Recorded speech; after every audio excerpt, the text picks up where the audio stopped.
أعوذ بالله من الشيطان الرجيم بسم الله الرحمن الرحيم رب اشرح لي صدري ويسر لي أمري واحلل عقدة من لساني يفقهوا قولي رب زدني علما وعملا یا مقلب القلوب ثبت قلبی علی دینک۔ آج کا میرا ٹاپک ہے کیا سسرال کی خدمت بہو پر فرض نہیں ہے؟ ام المومنین حضرت عائشہ رضی اللہ تعالیٰ عنہ نے اللہ کے نبی صلی اللہ علیہ وآلہ وسلم سے سوال کیا، اے اللہ کے رسول یہ بتائیے ایک عورت پر سب سے زیادہ حق کس کا ہے؟ آپ صلی اللہ علیہ وسلم نے فرمایا اس کے شوہر کا، کیونکہ پھر ماں باپ کا حق بھی پیچھے چلا جاتا ہے۔ مزید ڈسکس کرنے سے پہلے اس ویڈیو کو لائک کریں، شہناز مقصود چینل کو سبسکرائب کریں اور بیل آئیکن کو ضرور کلک کریں۔ یعنی شوہر کے بعد آتا ہے نکاح کے بعد، کیونکہ خانگی زندگی میں ایک ترتیب چاہیے، تو اگر کسی جگہ پر دو چیزیں برابر کی سطح پر آ جائیں تو نیچرلی ڈیسیجن لینا بہت مشکل ہو جاتا ہے۔ تو اللہ سبحانہ و تعالیٰ نے بہت ہی عمدہ ترتیب بتائی ہے اور رسول اللہ صلی اللہ علیہ وسلم نے اس کو واضح فرمایا ہے۔ اس حدیث سے یہ بات ثابت ہوتی ہے کہ ایک عورت جب اپنے شوہر کا حق ادا کرتی ہے، اگر لیگلی دیکھیں اس پر سسرال والوں کے وہ حقوق نہیں ہیں، تو اخلاقی طور پر اور دینی لحاظ سے وہ اپنے شوہر کا حق کیسے ادا کر سکتی ہے؟ شیخ صالح سے جب یہ سوال کیا گیا کہ جب کوئی بہو سسرال میں آتی ہے تو اس پر سسرال کی خدمت واجب ہے یا نہیں، شوہر والدین کی خدمت کرے یا نہ کرے، انہوں نے یہ جواب دیا تھا کہ 3 صورتیں ہو سکتی ہیں۔ پہلی بات تو انہوں نے یہ کہا تھا کہ شرعی طور پر دینی اعتبار سے تو فرض نہیں ہے، اور ظاہر ہے اپنے والدین کا خیال رکھنا مرد پر تو فرض ہے، تو اس کے لیے وہ اگر خود اس کے فریضے کو ادا کرے گا، وہ خصوصی طور پر اپنے والدین کو ٹائم دے گا، تو یہ وقت دینے کے لیے اسے اور اس کے بچوں کو بھی وقت دینا ہوگا، کیونکہ بچوں کی ذمہ داری تو فرض ہے۔ اس رشتے کو نبھانے کے لیے بھی وقت چاہیے۔ دوسری صورت یہ ہے کہ وہ خود نہیں کر سکتا تو وہ اس کے لیے کسی نرس یا میڈ کا اہتمام کر لیتا ہے، اور اسے بار بار ہینڈل کرنے کے لیے اس سے بات چیت کرنی پڑے گی اس نرس سے، تو اس سے اسے نکاح کرنا پڑے گا۔ پھر شوہر کا یہ حق ہے کہ عمدہ طریقے سے معاملات کو ہینڈل کرے اور اس عورت کے ساتھ ایک شرعی تعلق میں بندھ جائے۔ تیسری بات، بیوی اگر اپنے سسرال والوں کے ساتھ اٹیچ ہے لیکن اس پر یہ واجب نہیں ہے، اس پر اس عورت نے یہ سن کر کہا کہ میرا خیال ہے کہ میں ہی اس کام کو انجام دے دوں، کیونکہ پھر نرس سے بھی نکاح کرنے کی نوبت پیش آ سکتی ہے، اس میں ساری چیزوں کو دیکھنا ہوتا ہے۔ اب یہ بھی نہیں ہو سکتا کہ والدین کو اکیلا چھوڑ دیا جائے، اگر جوائنٹ فیملی ہے تب بھی، اور اگر جوائنٹ فیملی نہیں ہے، جیسے عربوں کے ہاں جوائنٹ فیملی کا کوئی کانسیپٹ نہیں ہے، تو وہاں والدین کو الگ گھر لے کر دیں گے، ان کی ضروریات کا خیال رکھیں گے، ان کو وقت بھی دیں گے اور باقی معاملات کو بھی ہینڈل کریں گے، کیونکہ یہ بیٹے کی ذمہ داری ہے، اس پر فرض ہے والدین کے ساتھ حسن سلوک کرنا۔ اس لیے ایک سے زیادہ شادیوں کی گنجائش نکلتی ہے کہ ایک تو نبھانے کے لیے تیار نہیں، شاید دوسری اخلاقی طور پر والدین سے اچھا سلوک کرے۔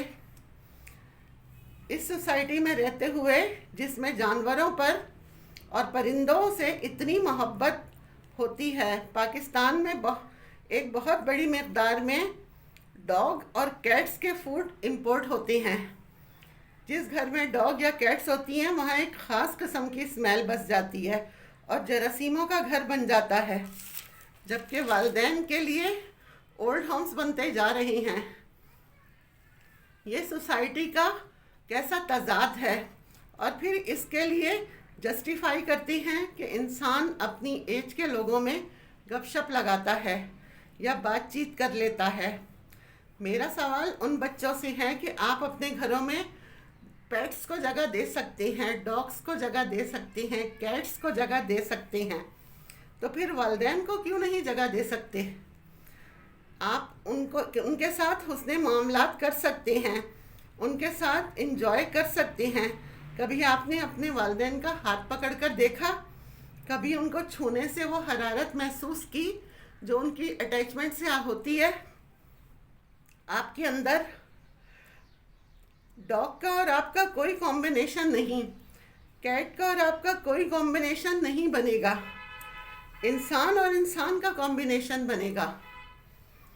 جس کے پیٹ سے جنم لیتے ہیں اس کا حق ادا نہیں کرنا چاہتے، اور آپ اس کی جگہ پر ایک جانور کو لا کر کھڑا کرتے ہیں۔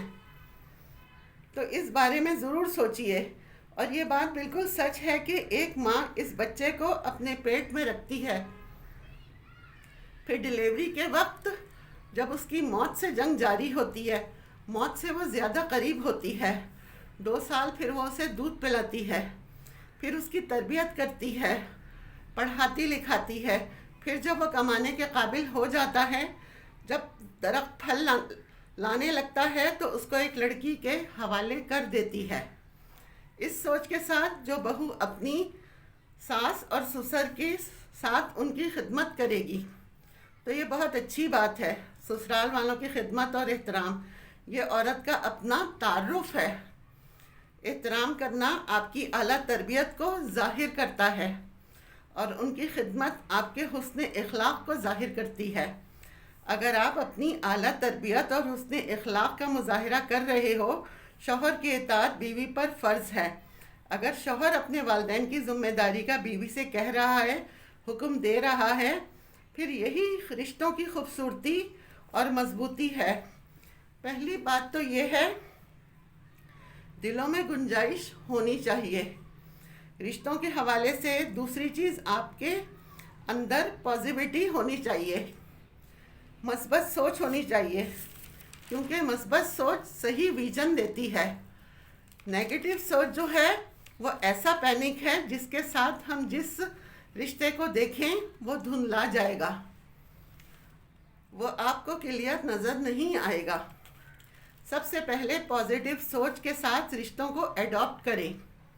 اور تیسری چیز ہے وہ پیورٹی، اخلاص، کیونکہ سچائی اخلاص میں ہوتی ہے، دکھاوے میں نہیں۔ آج کی بچیوں نے دکھاوا استعمال کیا ہوا ہے، گھر کا ماحول جیسا بھی ہو لیکن باہر کا ماحول انہیں کچھ اور ہی کرنے پر مجبور کر رہا ہوتا ہے۔ اور ساس بھی اسی طرح ہی چاہیے، ساس کو گھر میں بہو کے ساتھ جیسا بھی کڑوا ماحول ہو، باہر کے ماحول میں وہ ایسی بن جاتی ہیں کہ مجھ سے زیادہ کوئی اچھی ساس ہی نہیں۔ اسی لیے پیورٹی بہت ضروری ہے۔ یہ تینوں چیزیں جو ایک مرکز ہیں، جو ان تینوں چیزوں کو کمبائن کرتا ہے، اپنی ذات کو پالش کرتا ہے، وہ اکاؤنٹیبلٹی ہے، جواب دہی کا احساس۔